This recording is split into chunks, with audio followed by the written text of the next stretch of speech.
I'm sure you've heard of the Ronald McDonald House Charity. They provide housing for families of sick kids when they're in the hospital. Seems pretty innocent, right? Well, there's another side to the charity. There's another type of Ronald McDonald House, one that not many people know about. There's one in the most big cities. You won't find it by looking for it. It doesn't have an address. It doesn't have a sign above the door. It doesn't even have windows. No, the only way you'll find it is if you're taken there. That's how I found out. I never met my real parents. I've been in and out of foster families and group homes here in Detroit since I was a kid. I'm 15 now, and I'm what they refer to as a bad kid. Always causing trouble, always getting thrown out in place with other unsuspecting do-gooder who thinks they can help me. I always prove them wrong. My caseworker sat across the black metal table, looking weary and frazzled. On the table between us was a thick, letter-sized brown envelope, my case file. "Well, your reputation has preceded you," she said, "and now you only have two options. Military school in Lansing or the Ronald McDonald House, which has miraculously cleared you for acceptance." I don't have the patience for drill sergeants in a 5 a.m. reveal. And how bad could a halfway house named after a fast food clown possibly be? Ronald McDonald House it was. Dark clouds loomed above me the day I climbed into the back of my caseworker's town car. My few belongings and a backpack and the clothes on my back. That's all I could take. One of the few belongings I had was a photo album filled with pictures of all the foster families I'd been with. It was nice to remember some of them, even though I had royally fucked it up each time. I've had a few cases who went through the Ronald McDonald House, the caseworker said from the front seat. Things went so well for those kids, I never had to transfer them anywhere else. In fact, the house took over their case files and everything. We drove into downtown Detroit, past all the national landmarks. I had been thrown out of one foster home just outside town because I snuck into downtown Detroit with some neighbor kids to sneak into a dive bar. Good old times. "Well, we are here," she said. The car came to a stop. I looked out the window. We had parked in front of a tall, gray, windowless building, sandwiched between two other industrial buildings on a narrow city street. I noticed there was an address on the building to my left and one on the right, but none on this particular building, not even a sign. Are you sure?" I asked, hesitating as I opened the car door and climbed out of the back seat. I slung my backpack over my shoulder, clinging tightly to the strap, and followed the caseworker up to the windowless metal doors. She pressed the buzzer and spoke to someone inside, and the doors clicked to unlock. We walked in. As soon as the metal doors closed behind us, I noticed a pin-drop silence. It was the sort of silence that is so oppressive and empty that it almost deafens you. Across the dimly lit lobby, there was a glass window with someone inside, a secretary. She was turned away, typing something intently. We walked over to the window. The caseworker rang a bell on the counter, and the secretary spun around in her chair. Her face was painted like a clown. Like Ronald McDonald, in fact. She even had the short, curly red hair. Otherwise, she wore a typically white nurse's dress like they're supposed to. I wanted to laugh at how bizarre it was, but I couldn't. A chill swept down my spine. Something wasn't right. I watched as the nurse and the caseworker interacted. Paperwork was passed through the window. The caseworker slid my case file under the glass, and the nurse slid her papers to sign. As my caseworker signed the papers, the nurse looked at me. Her smile should have been warm and welcoming, but all I saw in her eyes was hunger, as ironic as it was. Hey, lady, I can't stay here," I stammered loudly. "Take me to the military school in Lansing, please, all right? I give." "What's the matter, sweetie?" the nurse asked, her voice muffled slightly by the glass. "Afraid of clowns?" I looked into her hungry eyes. Now there was a malicious glint as she laughed. My caseworker laughed too, obviously, and said, Now, don't overreact. You'd hate the military school. Besides, this will be good for you. Yeah, said the clown nurse. This will be good for you. Before I could object, I heard a slam behind me. I spun around to see an open door in the far corner of the lobby to the left of the front desk window. There was no one there, just the light that flooded in from the door. Then the creeping shadows, shrill, echoing laughter, and growing shadows along the wall inside the door. Oh, said the caseworker. Here comes the welcome committee, she said. As I stared in horror, clutching the strap of my backpack. And she patted me on the shoulder for the last time. Don't worry, honey. It'll be different this time. You'll feel right at home here, I promise, she said. She turned to leave. I felt bile churning in my stomach. No, I said desperately. You can't leave me here. Oh no, I've got to get going. I never did like clowns, she said. And with that, she left me. The metal door slammed behind her, and I was alone. I faced the open doorway by the front desk again. The shadows had almost entered the room, and the piercing laughter filled the lobby with sound. I ran for the front doors, pounded and yanked and pushed and screamed for help, screamed for my caseworker, screamed for anybody, please. I turned to see the nurse behind the glass smiling at me again. Then they entered, laughing all the while. A whole group of laughing nurses with their clown faces and red hair, some male, some female, but all with the same terrifying Ronald McDonald makeup. And in the dim light of the lobby, I could see the glint of the metal tools in their hand. Coming up the rear was a pair of clown nurses, rolling a metal table complete with restraints. Get the fuck away from me, I screamed. I pounded at the metal doors again. Let me out.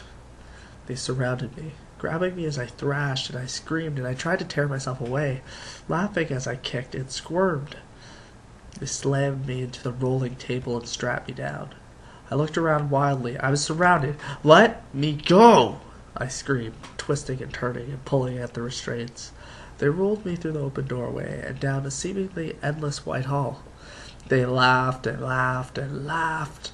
They waved their shiny scalpels and razors and needles mere inches from my face, just to make me flinch and scream. It made them laugh even harder. The last thing I remember before any of them finally ejected me, it was the hands. Gloved fingers prodding inside my mouth and pulling at the sides of my mouth, distorting my screams and forcing an unnatural grin onto my tear-streaked, sweaty face.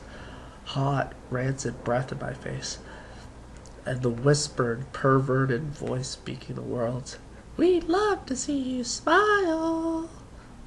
Then, as the maniacal laughter seemed to warp and wind down like a dying record player, everything faded to black. I opened my eyes, and I was blinded to the bright lights above, shielding my groggy eyes from the fluorescent bulbs. I turned on my side and looked around. A cell. Tall white walls, covered in scratch marks and stains. A small drain in the corner of the floor. My toilet, perhaps? A door with no windows, and on the floor by the door, my backpack. I tried to sit up. My body ached, and from the moment I sat upright, my vision started spinning. Wonder what they drugged me with. I realized I was shivering. I looked down, and I wasn't wearing my own clothes anymore. I was wearing a dirty, ripped hospital gown, bright yellow with a pattern of Ronald McDonald's heads all over. Nothing underneath. I heard faint, muffled sounds from somewhere in the building. It sounded like screams.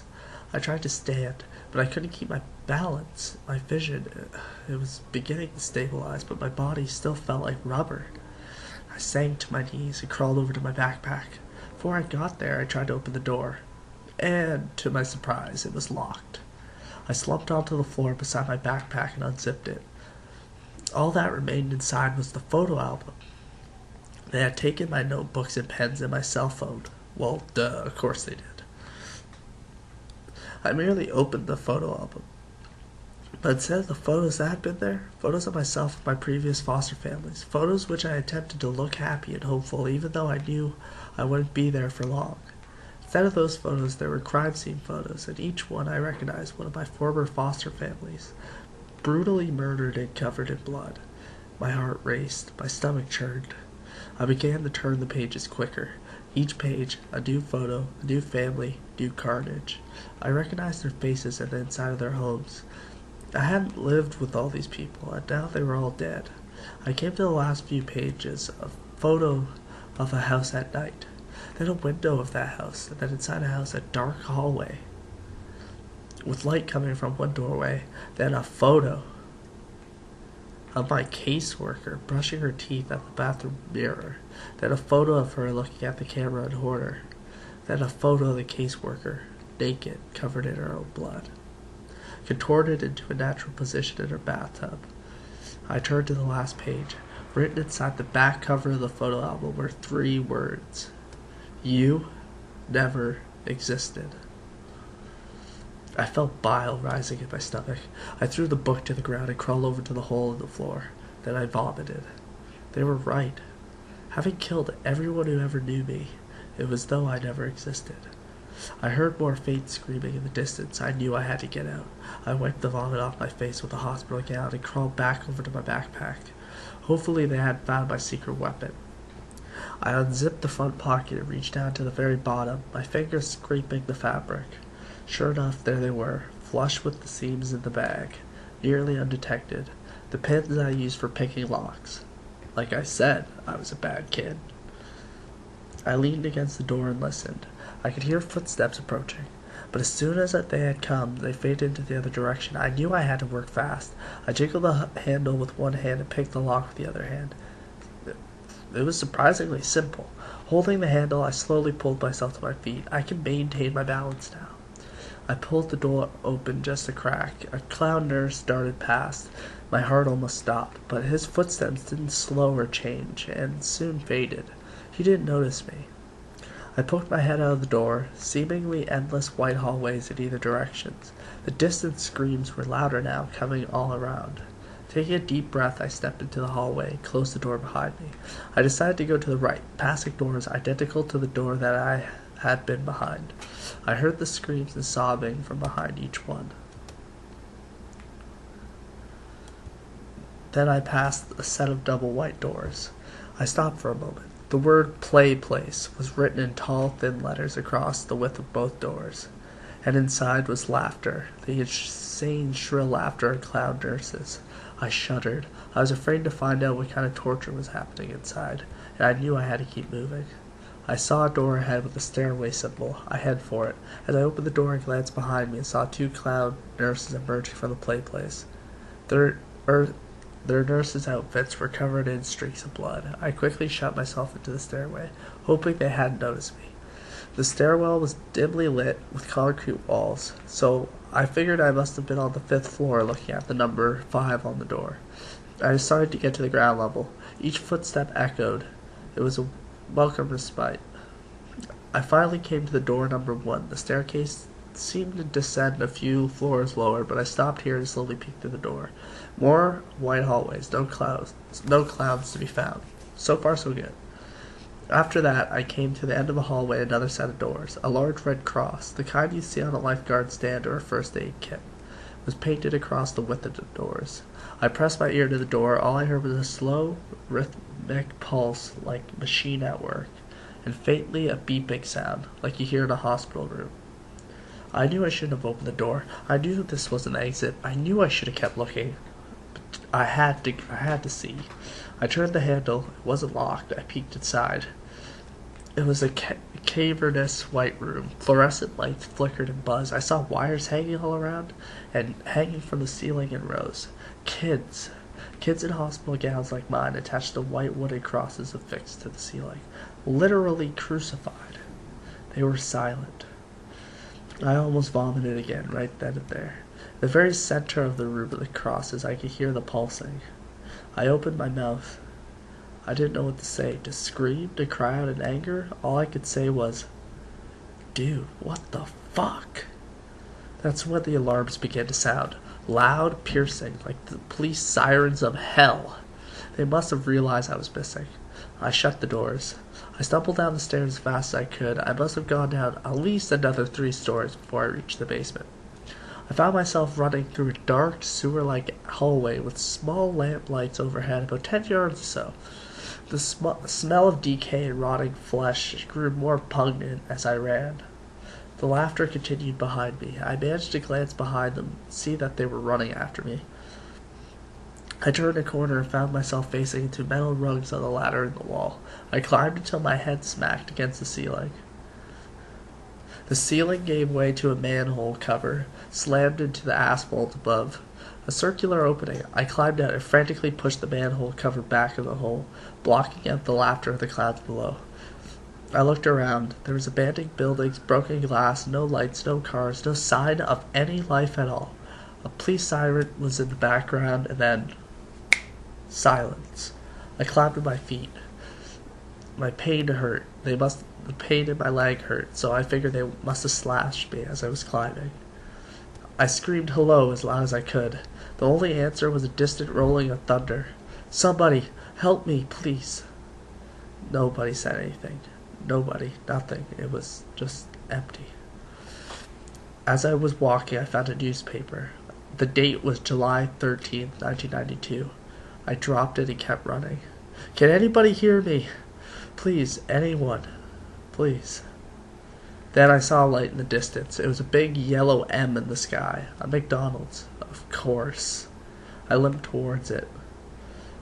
It was just empty inside. I shuddered at the sight. The doors were unlocked. I walked in out of the rain. There was silence and darkness. I found a laptop, and I started writing down the events of which you're reading now. Because, as I've been noticing out of the corner of my eye, Ronald is trying to look over my shoulder. He's laughing now. All I can do is join him. Alrighty then, that was a very good story. It's kind of creeped me the hell out reading it. I thought it was very well done.